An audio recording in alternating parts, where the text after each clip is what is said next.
Hi friends, എല്ലാവർക്കും ജാനീസ് കിച്ചണിലേക്ക് സ്വാഗതം. ഇന്ന് നമുക്ക് നമ്മുടെ വീട്ടിൽ എപ്പോഴുമുള്ള ഏറ്റവും കുറഞ്ഞ ചേരുവകൾ വെച്ചിട്ട് ഉണ്ടാക്കിയെടുക്കാൻ പറ്റിയ ഒരു അടിപൊളി പലഹാരത്തിൻ്റെ റെസിപ്പി ആയിട്ടാണ് വന്നിട്ടുള്ളത്. അതിനായിട്ട് 2 ഉരുളക്കിഴങ്ങ് എടുത്തിട്ടുണ്ട്. എന്നിട്ട് ഇതിൻ്റെ തൊലിയൊക്കെ കളഞ്ഞ് ഇതുപോലെ കട്ട് ചെയ്തിട്ട് കുറച്ച് ഉപ്പും മഞ്ഞൾപ്പൊടി ഇട്ടിട്ട് ഒന്ന് പുഴുങ്ങി എടുത്തിട്ടുണ്ട്. ഇനി നമുക്കിത് നന്നായിട്ട് ഉടച്ചെടുക്കാം. ചൂടോടുകൂടി ഉടച്ചെടുക്കുകയാണെങ്കിൽ പെട്ടെന്ന് കട്ടകളൊന്നുമില്ലാതെ നന്നായിട്ട് തന്നെ ഉടഞ്ഞ് കിട്ടുകയും ചെയ്യും. ഇനി ഇതിലേക്ക് 1 ടീസ്പൂൺ ചില്ലി ഫ്ലേക്സും 1/2 ടീസ്പൂൺ കുരുമുളക് പൊടിയും പാകത്തിനുള്ള ഉപ്പും ചേർത്ത് കൊടുക്കുക. ചില്ലി ഫ്ലേക്സ് ഇല്ലെങ്കിൽ മുളക് പൊടിയായാലും മതി.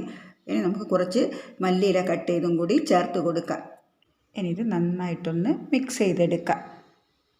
അതിനുശേഷം ഇനി ഇതിലേക്ക് 4 ടേബിൾ സ്പൂൺ കോൺഫ്ലോർ ചേർത്ത് കൊടുത്തിട്ട് വീണ്ടും ഒന്നുകൂടി മിക്സാക്കിയിട്ട് നമുക്ക് കൈവച്ച് കുഴച്ചെടുക്കാം. കുഴച്ചെടുക്കുന്ന സമയത്ത് കയ്യിൽ ഒട്ടിപ്പിടിക്കുകയാണെങ്കിൽ കുറച്ചുകൂടി കോൺഫ്ലോർ ചേർത്ത് കൊടുത്താൽ മതി. ഇനി നമുക്കിതിൽ നിന്നും കുറച്ച് മാവെടുത്ത് ഓരോ ബോൾസാക്കി ഉരുട്ടിയെടുത്തതിന് ശേഷം കൈനടിയിൽ വെച്ച് പരത്തിയെടുക്കുക. ഞാനിപ്പോൾ ഇത് കട്ട്ലറ്റ് ഷേപ്പിലാണ് റെഡിയാക്കി എടുക്കുന്നത്. കൈനടിയിൽ ഒട്ടിപ്പിടിക്കാതിരിക്കാൻ വേണ്ടിയിട്ട് കുറച്ച് എണ്ണയൊന്നാക്കി കൊടുത്താൽ മതി. ഇനിയെല്ലാം ഇതേ രീതിയിൽ ചെയ്തെടുത്ത് കഴിഞ്ഞാൽ ഒരു ബൗളിലേക്ക് ഒരു കോഴിമുട്ട പൊട്ടിച്ചൊഴിച്ച് കൊടുത്തിട്ടുണ്ട്. ഇനി ഒരു നുള്ളു ഉപ്പിട്ട് കൊടുത്തിട്ട് ഇനി നമുക്കിത് നന്നായിട്ടൊന്ന് ബീറ്റ് ചെയ്തെടുക്കാം.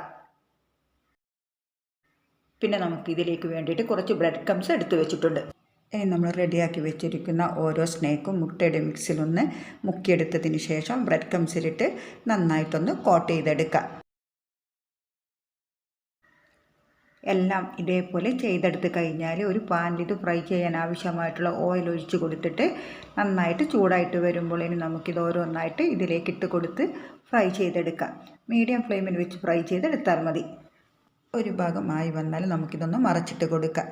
അങ്ങനെ ഇതിൻ്റെ 2 ഭാഗവും നന്നായിട്ട് മുരിഞ്ഞ് വന്നു കഴിഞ്ഞാൽ നമുക്കിത് എണ്ണയിൽ നിന്നും കോരി മാറ്റാം.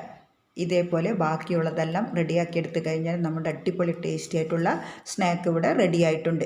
ഇത് ചൂടോടെ കഴിക്കാനാണ് കൂടുതൽ ടേസ്റ്റ്.